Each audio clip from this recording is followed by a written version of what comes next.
Alors, tout d'abord, on aimerait savoir si c'est vos premiers rendez-vous de l'histoire. Oui, c'est mes premiers rendez-vous de l'histoire. D'accord. Et qu'est-ce que vous pensez du thème de ce 16e rendez-vous, justement? La guerre? Oui. Dans l'histoire, c'est très important. Mmh. Quand on regarde derrière nous ce qui s'est passé, Mmh. la manière dont l'histoire évolue, c'est un des moteurs de l'histoire, c'est évident. Donc ça me semble un thème pertinent si on regarde derrière nous et encore plus pertinent si on regarde ce qui se passe aujourd'hui. D'accord. Donc voilà, c'est une bonne idée. D'accord. On aimerait savoir aussi quel est votre ressenti sur votre conférence d'hier soir. Moi, j'ai trouvé ça très intéressant à faire. Ce qui est bien quand on fait ce genre d'intervention, c'est qu'on y arrive, mais on ne sait jamais trop comment ça va tourner.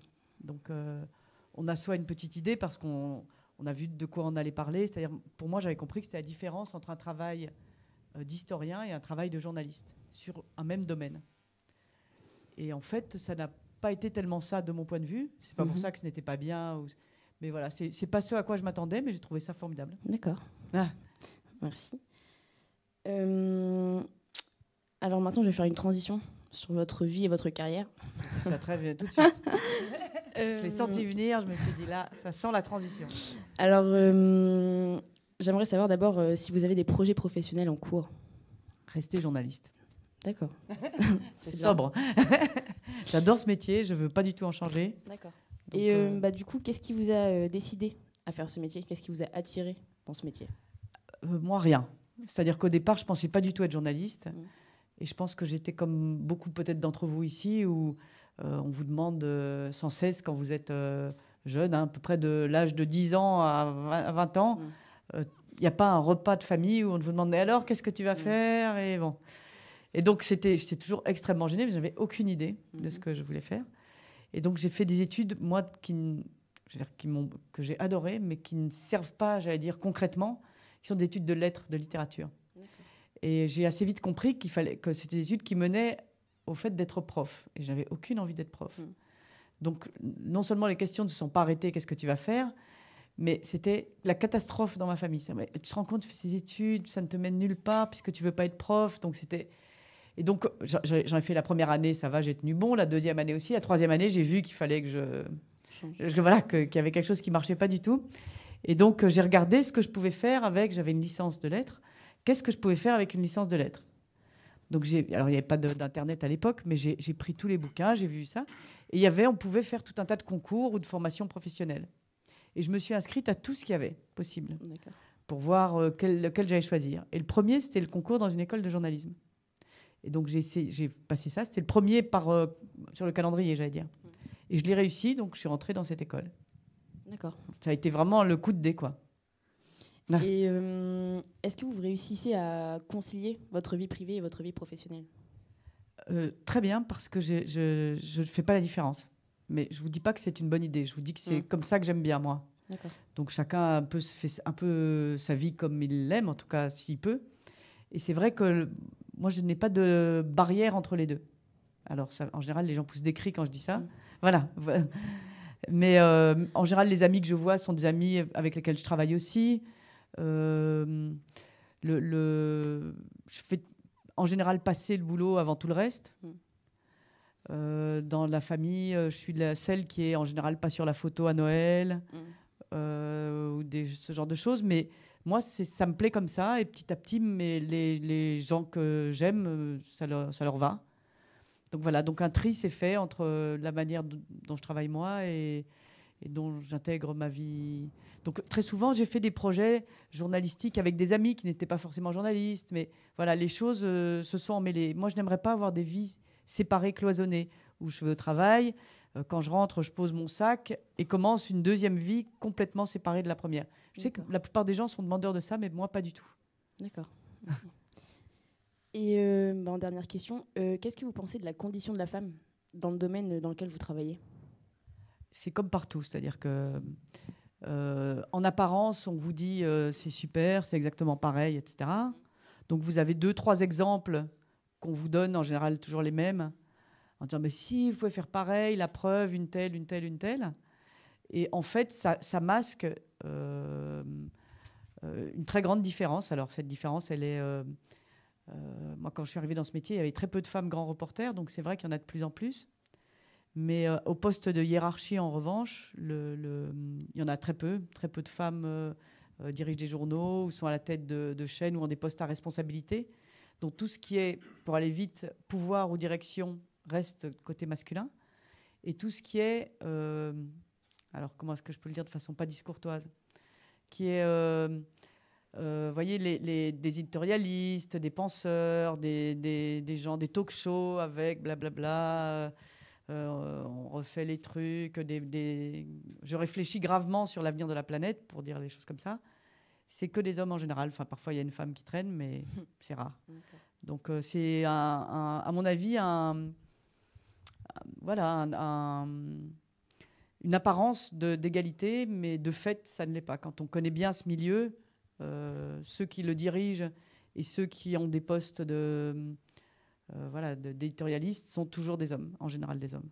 D'accord, ok. Je te passe la parole. Je vais refaire une transition, du coup. Moi, je suis plus intéressée par votre prise d'otage. D'accord. Donc, j'aimerais bien connaître... Vous dites saccage ouais.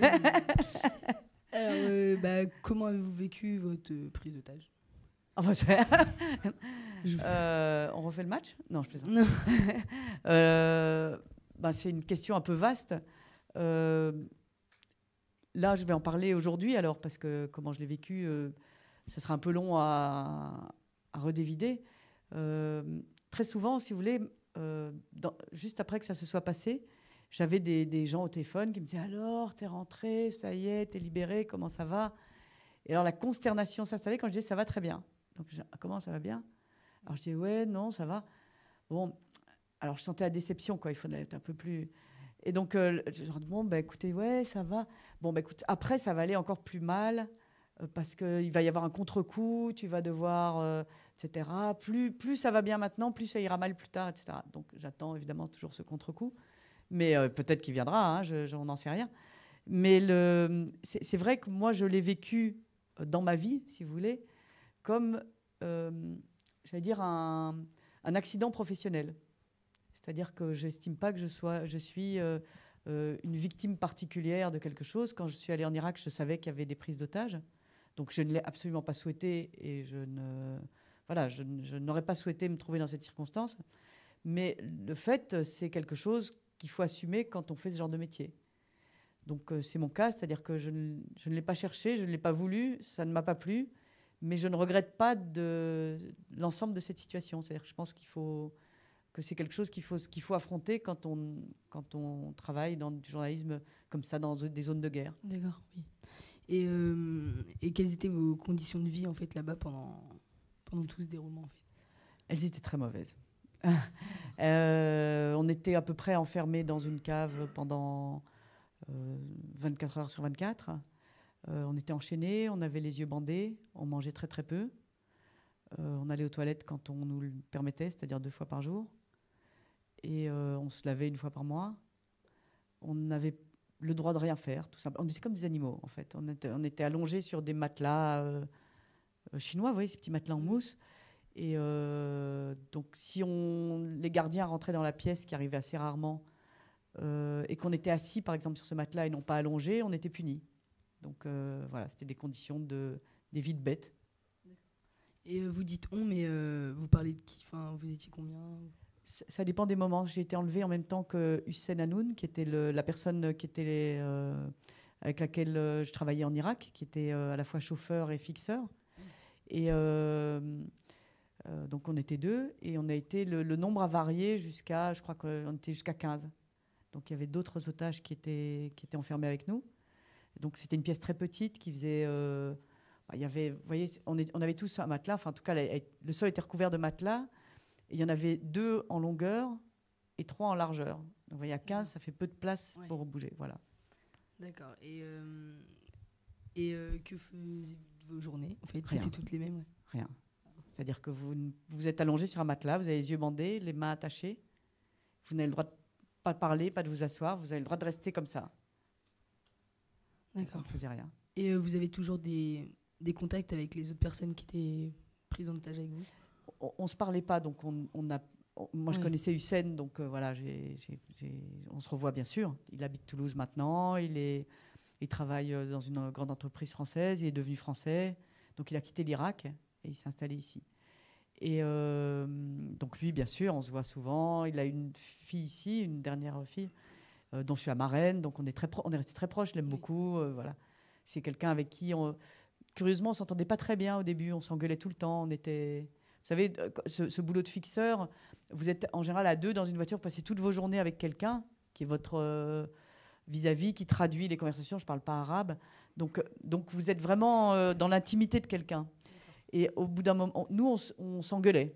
Voilà, je disais, il faut faire ci, non, tu n'as pas à me donner des ordres. Enfin, c'était des relations... on était toujours les deux à se chiffonner, j'allais dire. Et après, on est devenus très, très copains.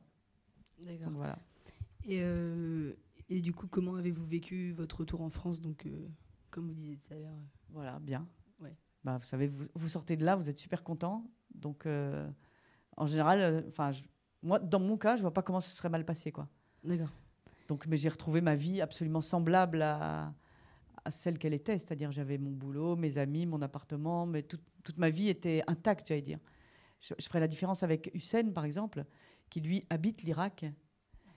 Et qui était, donc, puisqu'il était irakien et il habitait là-bas, et donc, mais qui en revanche, sa vie, elle est fracassée à lui, c'est très différent. C'est-à-dire que si vous êtes victime d'un accident, j'allais dire, c'était presque plus facile pour moi, de mon point de vue, que ça m'arrive très loin dans un endroit qui, pour moi, m'est entre guillemets étranger, qui est loin de ma sphère familière, de ma sphère de vie normale, où, voilà, celle-là, elle est restée intouchée, j'allais dire. Je suis partie d'Irak et je suis revenue. Et ici, ça n'avait rien à voir. Et on peut se dire, ça s'est passé là-bas. Ici, je suis en sécurité, tout va bien. Je pense que ça doit être beaucoup plus difficile de vivre quelque chose de très brutal. Je sais pas, ici, une agression, ou même quelque chose de dur, un divorce qui se passe très mal, ou des choses comme ça, quand ça fait éclater votre vie à vous quotidienne. Moi, ma vie quotidienne, elle n'a pas éclaté du tout. Elle était tout à fait la même. Il m'était juste arrivé ça très loin de chez moi. Et vous revenez, vous dites super, mais tout le monde est là, ma famille. En plus, c'est vrai que la France est un pays qui est très agréable parce qu'on est très solidaire avec les otages, on est très solidaire avec, souvent avec les gens à qui il arrive ce genre de choses. Et donc, du coup, vous rentrez, vous êtes, entre guillemets, fêté. C'est-à-dire que vous avez, dans les yeux des autres, on dit « Ah, c'est vraiment bien », etc. Il y a des pays du style le Japon ou les États-Unis où être otage, c'est considéré comme minable. C'est-à-dire vous êtes, regarde-moi ce type, il s'est fait enlever, quel nul, etc. Donc là, évidemment, non seulement vous rentrez, vous avez pris un petit coup sur le casque quand même, mais en plus, on vous traite comme si, regarde-moi ce nul. Donc là, ça doit être plus difficile. Donc c'est vrai que j'avais des circonstances, de mon point de vue, idéales, donc, qui aident beaucoup, bien sûr, dans ces cas-là. Et donc, rester journaliste, mais vous pensez que vous n'arriverez peut-être pas à retourner dans un conflit comme ça par Mais peur? je le fais. Ah, vous le faites encore? Ouais. D'accord. Donc, je suis partie depuis en Afghanistan, en Syrie, en Égypte. Je le fais. Je n'aimerais pas ne pas le faire. Oui. Si vous voulez, il m'est pas arrivé quelque chose qui est tombé au milieu de ma vie et de tout à fait surprenant. C'est-à-dire, imaginez, je suis ici dans le bus à Blois, je suis assise à ma place et tout à coup, il y a quelqu'un qui est monté, il a mis une bombe sous mon siège. La bombe éclate, je perds 2 jambes. Ah, oui, là, je me dis que j'ai rien demandé à personne, je prends le bus, je perds mes 2 jambes, ma vie est foutue, qu'est-ce que je vais faire? Voilà. Là, vous avez une catastrophe qui vous tombe dessus alors que vous n'avez rien demandé à personne. Moi, je ne me décrirais pas comme ça. Je suis quelqu'un... Ouais, je vais en Irak et quand j'y arrive, le jour où j'y arrive, je pose mon pied sur le sol irakien. J'y étais allé plusieurs fois avant, hein, mais cette année-là, il y a 2 journalistes français déjà en otage. Donc, je ne peux pas dire que je ne suis pas avertie. Donc, je vous dis, ce n'est pas pourtant qu'on fait n'importe quoi, hein, attention. Mais quand je vais à une zone là, je vais en Syrie. Quand je vais à Alep, c'est une ville qui est bombardée. Bon, je sais ce qui s'y passe et j'y vais pour raconter ça. Donc, je ne pense pas que je sois faite d'une autre matière que l'habitant d'Alep. Une bombe peut tomber sur l'endroit où je suis exactement de la même façon où elle tombe sur sa maison à lui. Donc il faut l'assumer, ça. Si vous êtes chauffeur routier et que vous avez un accident, vous dites oh, c'est pas juste, j'ai un accident, je suis chauffeur routier. Bon, si vous voulez pas d'accident, il ne faut pas conduire. Vous êtes maçon, vous montez en haut d'une échelle, vous tombez de l'échelle, voilà, c'est un accident de maçon. Et chaque métier, il génère comme ça des problèmes et ses risques à lui. Donc le mien, c'est ces risques-là. Et j'aime ce métier dans l'ensemble de ce qu'il est, dans sa force, dans le plaisir que j'ai à le faire, dans le plaisir que j'ai à rencontrer des gens, mais aussi dans les risques qu'il a. Et donc c'est un tout, je ne peux pas séparer les deux. Donc je l'assume tel quel. D'accord. Bah, bien, merci. Et je vais passer la parole à d'autres étudiants. Au public ? Oui, au public nombreux. Bah, justement, j'aimerais revenir sur votre prise d'otage et savoir comment vous allez gérer émotionnellement ça. Parce que je pense que c'est dur et j'aimerais juste avoir un éclaircissement là-dessus. C'est-à-dire que c'est... Vous êtes dans des phases différentes. Donc au départ, vous êtes enlevé. Donc c'est déjà assez désagréable. Donc vous comprenez, vous avez une première phase où vous vous rendez compte que vous changez, vous passez de l'autre côté du miroir. C'est-à-dire qu'au moment où vous êtes enlevé, on était enlevé à la sortie, on sortait d'un rendez-vous à l'université de Bagdad. Cette université, comme tous les endroits à Bagdad, ça doit l'être encore, j'y suis pas retournée moi depuis, sont gardés, il y a des sécurités privées partout. Donc devant la fac, il y a des tas de vigiles qui sont assis. Alors c'est comme là-bas, donc il y a une petite guérite comme ça. Et il y a des fauteuils, vous voyez, comme des fois vous voyez dans des quartiers, des trucs, ou à l'étranger, il y a des fauteuils sortis dehors, et il y a tous les mecs assis sur des fauteuils, mais des fauteuils comme ça. Donc c'est assez cocasse, moi ça m'a toujours fait marrer. C'est des gros canapés comme il y aurait dans les familles, et les types ils sont dehors dans la cahute, dans les gros fauteuils, etc. Sauf que là, ils ont des kalachnikovs sur les genoux, puisqu'ils sont gardes. Et donc, voilà, donc on rentre là-dedans, et quand on ressort, il y a ces vigiles, et notre voiture, avec donc Hussein, est stoppée, mais à la distance, à peu près à cette distance-là, du poste de vigile. Comme si vous étiez vigile, moi j'étais dans la voiture. Donc, on se retourne, on se fait braquer donc, par deux types. Et donc, je me retourne, et je vois le vigile comme je vous vois, exactement pareil. Et mes yeux les croisent, on croise les siens, et je lui montre qu'on est en train de nous faire monter dans le coffre d'une voiture. Donc, il y a quelque chose qui ne va pas du tout. Et normalement, quand on est vigile, ça attire votre attention. Et le type, alors je vais lâcher le micro une seconde, me regarde et fait... Alors là, vous dites, ça va mal pour moi. Donc vous montez dans le coffre de la voiture, vous partez, et en descendant de ce coffre, je vois les voitures continuer à passer, il y a beaucoup de circulation à Bagdad, et je vois dans une voiture un type qui fume une cigarette et qui est en train de régler la radio de sa voiture. Et je me dis, ça y est, je suis déjà plus dans ce monde-là. Donc vous comprenez très vite que vous avez quitté... Voilà, je suis dans un monde où on ne peut pas grand-chose pour moi. Je peux pas... Là, normalement, s'il m'arrive un problème, je crève, je vois ce type, je dis « Toc, toc, monsieur, vous pouvez m'aider ?» Là, je ne peux pas faire ça, voilà. Donc mes armes ne sont déjà plus celles-là. C'est déjà fini pour moi. Donc ça, c'est la première phase. La deuxième phase, c'est que vous êtes pris en otage. Et donc, vous vous dites « Bon, ça va se terminer vite. » Et donc, vous vous raccrochez à tout ce qui a été votre vie. Par exemple, moi, ma vie, c'est être journaliste. Et donc, j'écris des articles. Donc, je me dis « Oh là là, j'ai été victime d'une prise d'otage. Il faudra que je fasse un article en rentrant. » Et donc, je passais mon temps à réfléchir pendant les 3-4 premiers jours. À quelle heure je vais être libérée? Est-ce que j'aurai le temps d'écrire mon article pour que ça paraisse dans le journal du lendemain? Et je me raccrochais, c'est idiot, je me raccrochais désespérément à ça, comme si c'était la chose la plus importante du monde. Mais alors, si je suis libérée à midi, ça veut dire que j'arrive à Paris à 3 heures. Et donc, évidemment, l'esprit humain se raccroche à ce qu'il peut pour essayer de tenir le coup. Donc voilà, donc c'était mon obsession, c'était ça. Est-ce que je vais rentrer, etc. Est-ce qu'ils vont me rendre mon passeport? Si je n'ai pas mon passeport, je ne pourrai pas monter dans l'avion. Donc vous vous raccrochez. C'est idiot. Voilà, vous êtes là en train de risquer votre vie. On est en train de vous dire, vous allez vous faire égorger dès tout de suite, etc. Et vous vous dites, est-ce que je vais avoir mon passeport? Je vais avoir mon papier. Bon. Et après, au bout d'une troisième phase, là, vous tombez dans le puits, c'est-à-dire vous décrochez de votre vie. Vous avez compris, là, vous ne sortez plus. En tout cas, pas tout de suite. Ça peut durer très, très longtemps. Et vous sortez si ça va bien. Si ça va mal, vous ne sortirez plus jamais. Et donc là, c'est la troisième phase. Et ça c'est difficile. D'accepter ça. D'accepter de lâcher le monde, le vôtre, le monde normal. Le monde qui est où on se lève quand on veut. Enfin, quand on veut. Voilà, où on a une marge de liberté, en tout cas. Et alors ça, vous y renoncez tout à fait. Vous êtes dans la main de quelqu'un qui vous dit quand est-ce que vous mangez, quand est-ce que vous vous lavez, quand est-ce que vous vivez. Donc, et ça, là, c'est un petit boulot, là. Là, il faut bien y réfléchir. Mais voilà, c'est grosso modo, c'est l'étape, quoi. La première, c'est vous dites, ça y est, j'ai quitté les réflexes normaux. Le deuxième, c'est quand même, vous essayez de vous dire, ça ne va pas durer trop longtemps. Et la troisième, c'est bon, vous devez lâcher prise, quoi. Je vous remercie. Moi, je voulais vous demander, du coup, c'est plus en rapport avec les rendez-vous de l'histoire. Est-ce que vous, dans votre métier, vous travaillez souvent avec des historiens avant de partir en grand reportage, que ce soit en Syrie ou dans les autres pays qui sont assez lointains comme ça?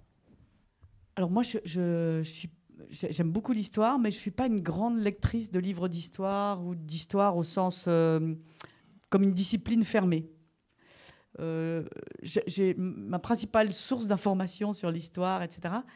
Moi, bizarrement, ça a été plutôt, j'allais dire, le domaine artistique. C'est-à-dire, j'adore lire, j'adore les bouquins, j'adore la littérature, etc. Et donc, moi, j'ai surtout pris connaissance de l'histoire à travers des romans que je lisais. Voilà, j'adore la littérature du 19e siècle, par exemple. Donc, à travers Balzac, voilà, j'ai appris beaucoup de choses. À travers Victor Hugo, j'ai appris beaucoup de choses. Moi, c'est ça mon plaisir, c'est de lire des romans, voilà, donc des romans y compris, voilà, j'adore le roman de La Rose, Tristan et Iseult, tous ces trucs-là.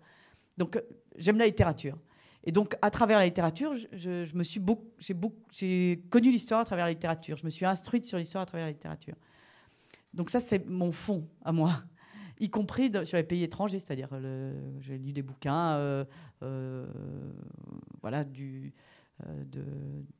d'écrivains étrangers sur, par exemple, toute la guerre d'ex-Yougoslavie. J'avais lu, j'adore un auteur qui s'appelle Ivo Andrić, qui est un type qui a beaucoup écrit sur la Serbie, le Kosovo, etc. Donc voilà, c'est là-dessus, c'est ma base de choses. Ensuite, quand je pars, c'est vrai qu'on a intérêt à se renseigner un petit coup quand même. Alors quand on est journaliste, on a, pour moi en tout cas, 3 bases de données. Vous savez que donc vous êtes là-bas, donc vous avez intérêt quand même à avoir un petit recul historique, vous avez raison. Mais alors ça, vous n'avez pas non plus un temps énorme. Donc vous avez intérêt à bien viser. Donc vous essayez de trouver le bouquin un peu pointu sur le truc, mais un. J'aimerais bien en voir plusieurs, mais en général, c'est un. Après, moi, je prends toujours un petit roman du coin, parce que j'aime ça. À côté de ça, bon, c'est un métier très, très concurrentiel, la presse. Donc il faut être meilleur que le voisin, il faut aller plus vite que lui. Il y a un côté compétition dans le journalisme. Donc vous lisez, en tout cas moi je lis beaucoup, tout ce qu'ont fait les autres. Donc vous avez un dossier de presse avec des articles de journaux. Donc, vous voyez, alors, ce salaud, il a fait ce sujet, c'est vachement bien, mais je ne pourrais pas le faire. Enfin voilà. Donc vous vous placez dans le jeu de votre propre profession. Donc de quoi tout le monde a déjà parlé? C'est-à-dire que si je viens ici à Blois et que je me dis, tiens, je vais trouver un sujet sur les jeunes, tiens, la Fabrique, il paraît que c'est bien, je vais regarder le dossier. Si je vois déjà 50 articles, je dis, bon, d'accord, tout le monde est allé à la Fabrique, je vais essayer de trouver d'autres jeunes, qu'on n'ait pas l'impression qu'on mouline toujours du pareil au même. Donc ça, c'est la deuxième chose à peu près. Et alors la troisième chose d'un métier de journaliste qu'on oublie en général, en tout cas d'un métier de reporter, c'est qu'il y a un côté très, très, très pratique. J'ai presque boy scout au sens où il faut se démerder. Voilà. Donc on va arriver quelque part, imaginons la Syrie là, je vais me retrouver dans un endroit où il n'y aura pas de communication téléphonique, pourtant j'en ai besoin. Où ça va être difficile de trouver de l'essence, pourtant j'en ai besoin. Où il faut que je trouve une voiture, il faut que je trouve un type qui va me traduire. Il faut que je trouve un hébergement, il n'y a plus d'hôtel. Il faut que je trouve à manger. Donc il y a un côté de survie, mais pas au sens dramatique du terme, mais d'organisation de la vie matérielle, j'allais dire, qui est très important parce que si vous n'y arrivez pas, eh ben voilà, il faut rentrer. Donc si vous ne savez pas où planquer votre argent, par exemple, ben, vous faites voler. Donc c'est un espèce de petit kit de survie là, qui est important à avoir. Et alors pour ça, parce qu'il faut... Je prends en général des bouquins, alors qui sont absurdes parce que les pays où je vais, tout ça ne marche plus, mais des bouquins de tourisme. Alors, le petit futé d'Alep ou des trucs comme ça. Alors, ça fait marrer les gens en général. Mais vous avez les bons plans de la ville, vous avez des références pratiques. Voilà. Parce qu'en général, dans les trucs de tourisme, alors moi, c'est pas les trajets que je fais, mais on vous dit pour aller de tel site à tel site, il vous faudra tant de temps à pied, enfin des trucs comme ça. Et ça m'intéresse. Alors, c'est pas pour aller au site touristique, mais parce que j'ai du concret. Voilà. Donc, c'est mes 3 piles de documentation, c'est ça. Un petit peu d'histoire et de littérature, vite fait. Tout ce qu'ont fait les collègues pour pas marcher, voilà, pour changer les choses. Et le pratique. Bonjour, moi je voudrais vous parler du quai de Ouistreham. Alors je voulais savoir quelles ont été les envies ou les nécessités qui vous ont conduit qui vous ont motivé pour écrire ce livre et faire cette enquête. C'est que au départ, c'était donc en 2009, je crois, ou 2008, je sais plus, ouais, 2009. C'était le début de la crise de la crise financière plus qu'économique. C'était le début de cette crise-là. Maintenant, elle est devenue économique, mais de fait, au départ, elle était financière. C'était des opérations de bourse, etc. Et on voyait que ça allait mal se passer. On voyait que ça craquait de partout. Et moi, je suis vraiment reporter. C'est-à-dire que moi, je ne fais pas de l'économie abstraite. Je ne vais pas vous expliquer par quel mouvement la bourse s'est effondrée, les fonds de pension ceci, et des choses comme ça. Parce que ce n'est pas ma compétence. J'adore lire ces papiers-là, mais moi, je ne sais pas les faire. Donc, je me suis dit, comment je peux faire, moi, comme journaliste de terrain, pour incarner ça, pour incarner cet effondrement abstrait qu'on voit autour de soi. C'est-à-dire on vous dit, ça y est, l'apocalypse est arrivé. Mais vous êtes pareil, assis dans votre fauteuil, la vie vous semble la même et vous dites qu'il y a un truc qui va nous tomber dessus, mais il y a une espèce de catastrophe programmée qui vous paraît impalpable alors que vous dites, bon, c'est quand même pour moi bientôt. Et donc, je me suis dit, comment montrer ça? Et donc, à peu près les 2 ou 3 choses qui me semblaient faisables, c'était de dire, voilà, ça va jouer pour nous sur l'emploi, pour nous en France sur l'emploi. Et donc, je vais m'inscrire. La chose que je peux faire, c'est que je vais m'inscrire à l'ANP, enfin à Pôle emploi en l'occurrence, pour dire comment faire pour trouver un emploi de quelqu'un de mon âge. Je suis dans une tranche critique, moi j'ai 50 ans, donc voilà. Et donc je me suis dit, voilà, c'est une tranche qui va être ciblée par la crise. Et donc c'est ce que j'ai fait. C'était vraiment pragmatique, c'est-à-dire que c'est vrai que journaliste, vous et moi aussi, quand j'étais à votre place, on en a l'impression d'avoir quelque chose de très... Voilà, où les gens, ils vous font des cours de géopolitique, et Poutine devrait faire ci, etc. Moi, ma pratique du journalisme, il y en a beaucoup. Le journalisme, c'est un métier très différent, très pluriel. Il y a des côtés très... Enfin, moi, je suis vraiment dans le concret, dans le pragmatique. Et donc, cette idée-là, c'était une idée vraiment de terrain. Qu'est-ce que je peux faire concrètement demain pour voir quelque chose qu'on ne voit pas, quoi.